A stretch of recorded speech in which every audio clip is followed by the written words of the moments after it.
sebagaimana difirmankan oleh Allah Subhanahu wa taala dalam suratul Baqarah ayat ke-183, "Fa'a'udzu billahi minasyaitonir rajim, ya ayyuhalladzina amanu kutiba 'alaikumus shiyam kama kutiba 'alal ladzina min qablikum la'allakum tattaqun." Wahai orang-orang yang beriman, telah ditetapkan kepada kamu untuk berpuasa sebagaimana ditetapkan pada umat-umat sebelum kamu, moga-moga kamu bertakwa.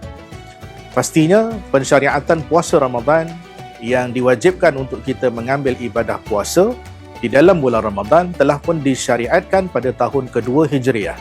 Sekalipun baginda Rasulullah sallallahu alaihi wasallam hanya sempat bertemu Ramadan sebanyak 9 kali dalam sirah, dengan 8 kali Nabi berpuasa dalam tempoh 29 hari, dan ada setahun yang ada sekali Nabi puasa sebanyak 30 hari.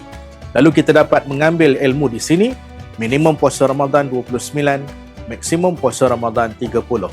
Syariatnya difardukan pada tahun kedua, tetapi pelaksanaannya terus dilakukan oleh umat Nabi Muhammad sallallahu alaihi wasallam, menikmati segala kenikmatan Ramadan dengan ibadah puasa yang kita lakukan pada bulan tersebut. Mudah-mudahan ibadah puasa ini dapat menjadikan madrasah terbaik dalam hidup kita untuk mencapai kebaikan yang tertinggi di dunia dan akhirat, insya-Allah. Wa sallallahu ala sayyidina Muhammad wa ala alihi wa sahbihi wa barik wasallam. Alhamdulillahirabbil alamin.